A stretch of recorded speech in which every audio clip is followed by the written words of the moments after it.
एक गांव में 3 भेड़ रहते थे। वो लोग घास फूस के घर में रहते थे।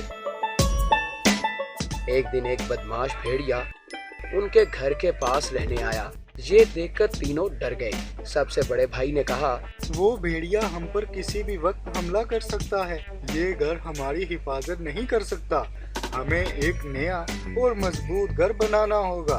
दोनों भाइयों ने बात मान ली और बहुत ही जल्द उन्होंने एक नया घर बना लिया जो कि खूबसूरत और मजबूत था।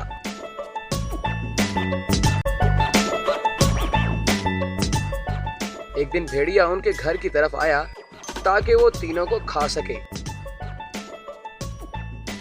उसने दरवाजा खटखटाया पर दरवाजा ना खुला। तुम दरवाजा नहीं खोलोगे तो मैं दरवाजा तोड़ के अंदर आऊंगा और तुम्हें खा जाऊंगा। उसने जोर जोर से दरवाजे को पीटा। सर से भी दरवाजे को मारा पर कोई असर ना हुआ।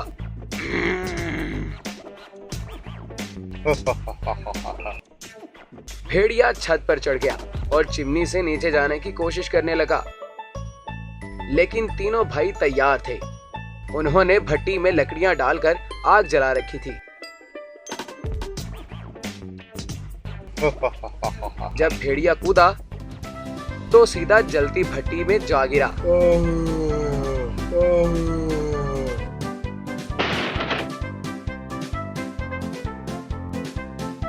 तीनों अक्लमंद भाइयों ने भेड़िए को सबक सिखा दिया। प्यारे बच्चों, आज हमने ये सीखा कि इत्तेफाक, अक्लमंदी और सब्र से किसी भी मुसीबत से निपटा जा सकता है। तो अगर आप पर कभी भी ऐसा वक्त आए तो आज की सीख पर अमल करना।